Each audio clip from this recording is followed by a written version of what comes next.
We're going to be looking at a project now in Northern Ontario. We're going to be joined by Gold Shore Resources. It has very bold plans for its Moss Lake property, some really aggressive drilling this year. It's looking to find this one out and get many millions of ounces of gold in a very prospective region of not just Canada, but of the world for gold. And we're really happy to be joined by Brett Richards, another executive with a very long track record and heaps of experience. Brett's the CEO. He has over 36 years of expertise in mining and metals. He has a unique background in mining, M&A, mine finance, mine development, senior level operations experience. He brings publicly listed CEO experience in the mining sector, as well as global operational experience. Their geographic focus in the last 15 years in Africa. In the past 35 years, his career has taken him Canada, United States, England, Chile, Brazil, Russia, 4 different African countries. And previously, Brett held leadership positions such as chairman and CEO of Banro, a project I went to go visit out in the Congo back in the day there, Brett. So that's a pretty interesting one. He was also CEO of Midnight Sun Mining. He was chairman and CEO of African Thunder Platinum, CEO of Renew Resources, a really long track record here. Also formerly CEO of Rocks Gold, CEO of Avocet Mining, and he was part of the 5-person startup team of Katanga Mining, really important company also operating down in Africa and copper. His other publicly listed experience was as a senior executive with positions at Kinross Gold and Cold Steel Inc. Brett, welcome to the Global Mining Symposium. It's a pleasure to have you here. Where are you joining us from? Anthony, thanks for having me on. I am joining from Goodwood, Ontario. Okay, excellent. We like it when people are joining from the field. Brett, I'm really curious to learn more. I know you guys have a very aggressive drill program out there. Give us your presentation. Talk us through what's going on at Gold Shore. Yeah, absolutely, Anthony.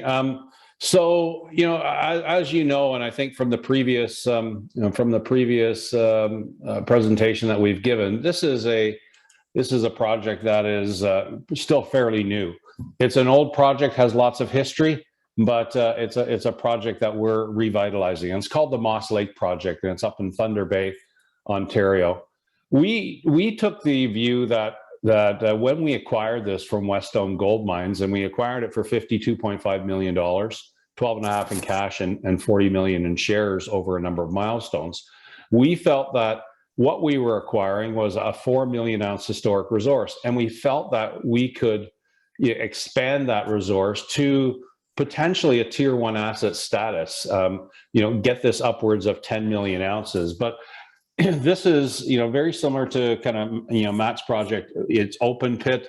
It is bulk tonnage. It is in a tier 1 jurisdiction as far as Ontario goes. And we've approached this on a comprehensive basis to say, let's understand the region. Let's understand our large land package.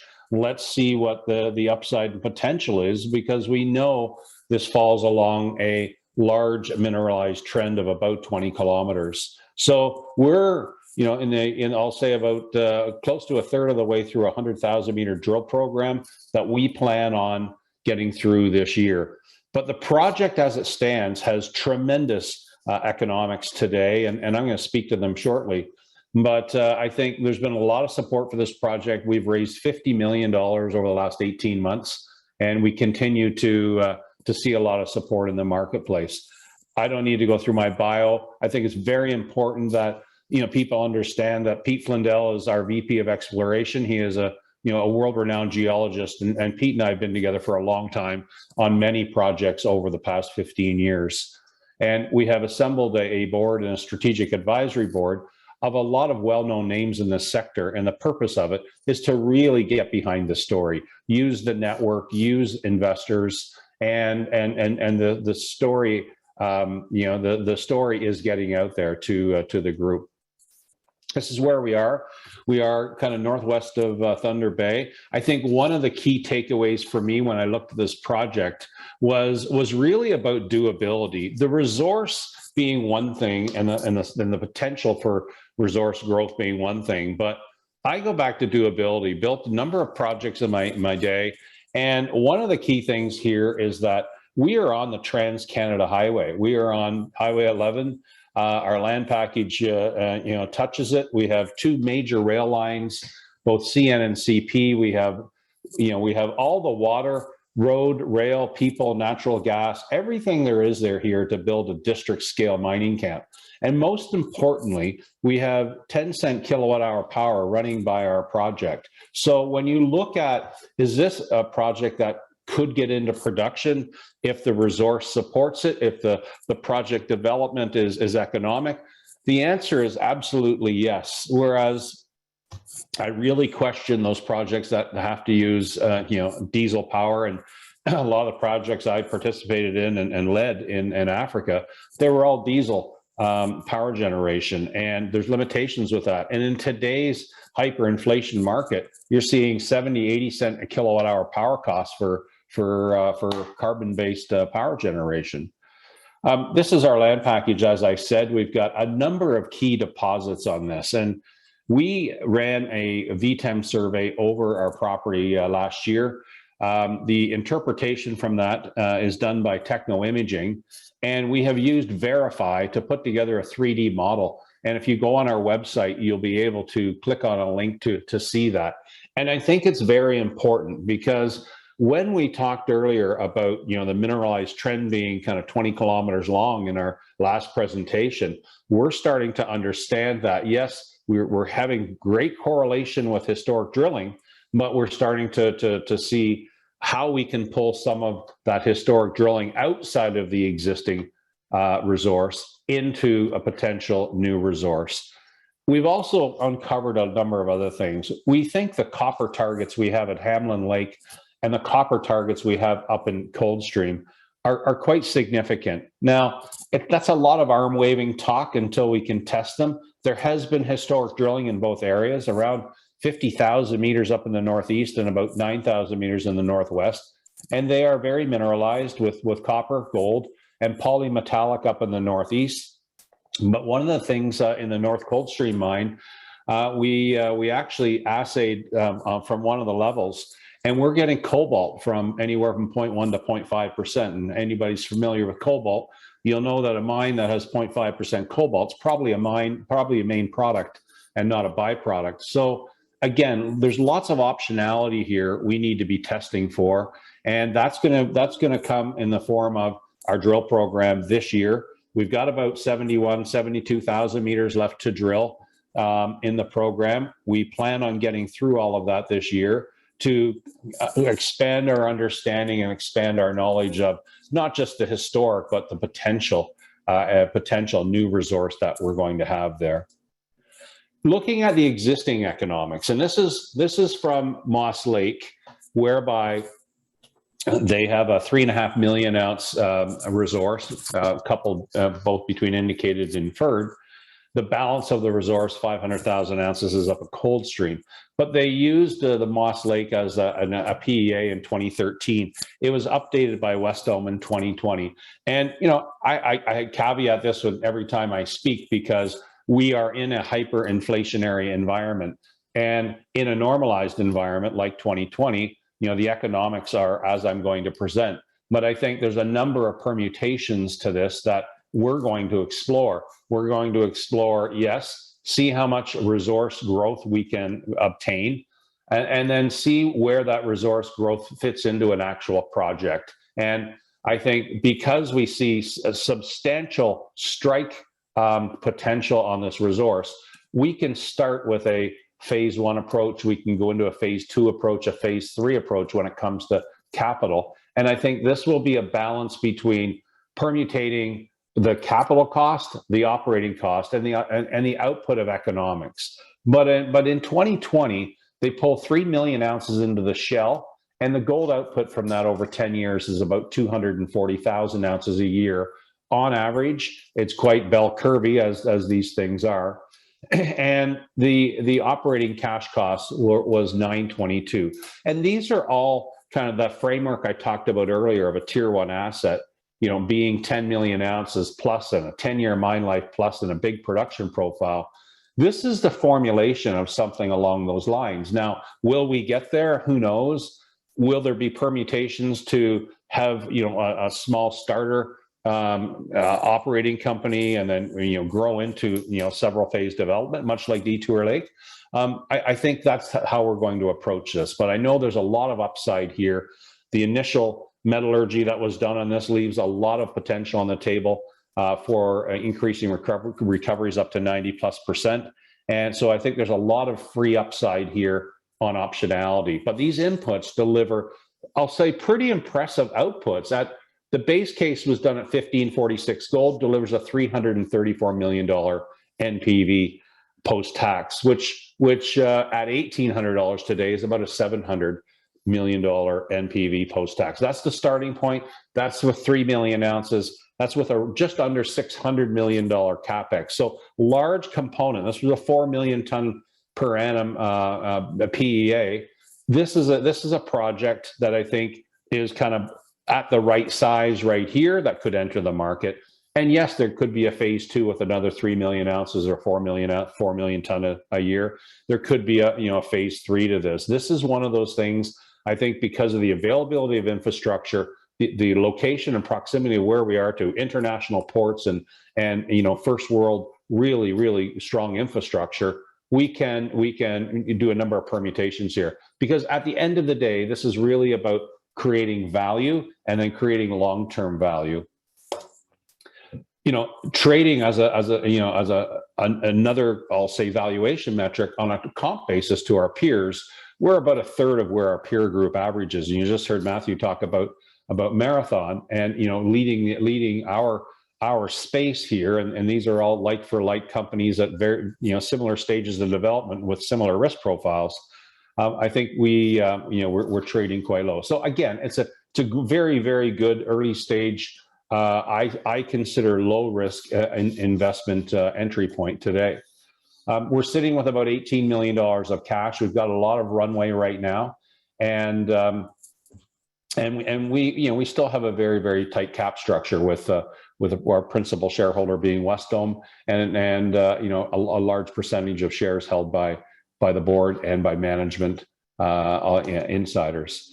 But our program is going to take us to the end of the year, at which point in time we will commence an update to the mineral resource estimate. So we're going to do an MRE. That'll probably take 1 to 2 months time until we can understand the data input, the verification of the historical resource or a large percentage of it, hanging it all together and putting together an economic resource of greater quantity than what we are today. Our goal is to get this up to a tier 1 status at the end of the day, but I think we're going to be drilling in other areas like North Coldstream, like Iris Lake, like Hamlin Lake, and I'm really excited about what could potentially come out of those areas and could potentially lead us in a direction that will create more value. We have 7 rigs currently turning. We're going to probably have 4 at Moss Lake, and the balance between those copper gold and polymetallic targets in the periphery of our land package. When we're done the resource estimate update, we plan on doing a brand new PEA. Again, this will be a permutation of what what will be, I'll say, acceptable from a capex standpoint, from an opex standpoint, a project that could be structured in phases. Yes, I could do a $3 billion project and get this up to 700,000 ounces a year with a 10 million ounce resource, but that's simply not that's not market today, and that's simply not what I think the best approach to this is. Given a hyperinflationary environment, we know we're going to see pressures on capex. We know we're going to see pressures on opex. So I think it's about optimizing this at this stage. We won't be in a hyperinflationary market 5 years from now. We hoping we're not in a recession too in 5 years' time. So this is going to be framing it at a point in time. There will be a point in time 4 years down the road or 3 years down the road, once we get through exploration, permitting, feasibility study, and then get actually into a construction decision, we could be in a totally different economic environment. But the PEA will be done next year as a snapshot of what the environment's like in 2023. And at that point in time, I say at the very bottom here, we have a corporate decision point. And that decision point is really around where to from here. because, you know, Pete and I have built a number of mines in our career, and we would commit to building this, and we will commit to building this. And there's a number of stages we can take it through. But I think this is about creating value and also realizing value. As Matthew said earlier, you know what, they have a number of options before them as well. And I think we'll be at that stage where we will have a number of options to ourselves as well. So I don't know what the future holds. I know we have a very, very strong group of people right now committed to building the resource. We're a couple of steps behind Marathon. We're a couple of steps behind some of our peers based on the fact of where we are and our age of development. And we're going to get there, and we're going to bring the market along with us. So I think we tick a lot of boxes. Yes, you know, this is always driven about people, but we are in one of the low-risk jurisdictions in the world, in Ontario, and we have a number of targets within the Moss Lake deposit and within the area for resource growth development, but also these copper gold targets are extremely exciting. And, you know, the economics we're working with now are very, very compelling. So our role is to understand all of this in as short a period of time as possible, and bring the market with us, because we're going to have a lot of news flow this year. So, Anthony, that's the story, and that's the update on things. Excellent, Brett. So well presented. We have one right out of the gate from the audience here. They want to know what advanced technologies you're using to optimize your resource conversion drilling. That's probably more of a question for Pete. We have engaged a number of specific technical consultants on this. We are going kind of back to the basics on structural geology, and we brought in a consultant called Brett Davis, who's on site right now, to assist us in this regard. We also have a number of other consultants Pete has brought into the field to try and understand. Yes, first of all, we're verifying kind of the historical resource. We're trying to, and there's a lot of data there. There's 37,000 pieces of data to unpack and to triangulate and try and minimize the drilling required to verify the resource. But there is step out, and there is, you know, deeper drilling that we're doing. So I think we have engaged a number of specific consultants to help us on this, and I think we'll see some press over the summer on some of the work they're doing. Excellent, Brett. Listen, we have gone up against the clock, but I cannot let you go without giving all your vast experiences. You've been through a number of cycles here. I need to get your outlook on the gold sector. I mean, we're heading into inflation here. Yes, everything's pulled away from equity markets, but what's your take? What's happening here? How do you see this play out? I have been consistent in my messaging over the last couple of years. I've said that gold is now trading on a new base. I feel that base is 1,800. I think it's going to trade up to 2,300. I don't feel that we're going to see big spikes and big runs in gold to $3,000, $4,000, $5,000. I'm not one of those guys, but I do believe the base was just tested recently. It was tested in the spring, and I think that's what we're seeing. We're seeing the limits of gold between 1,800 and 2,200 for the foreseeable future. And if you remember, Anthony, in '89 it pulled way back from its high of 890, and in 2011 it pulled way back in 2012 when it hit $1,920 on September the 11th in 2011. It pulled back to $1,100, just under $1,100. So 50% loss in the gold price. We're not going to see that this time around. The macro, 30 trillion of debt in the US, 3 trillion deficit run every year. We're seeing continued pressure on easing. The US economy is not in a very good place. We're seeing black swan events like the geopolitical turmoil in Eastern Russia, in Ukraine with Russia. We're seeing tensions now with China and Taiwan, and the US getting involved. This is a climate that has historically presented itself well for a good gold run. And I think that's kind of where we are right now. We are going to see hyperinflation. You know, the real rate of inflation is way over 8%. You know, CPI can say 8%, but I know yourself, you know, I just put $200 of gas in my truck.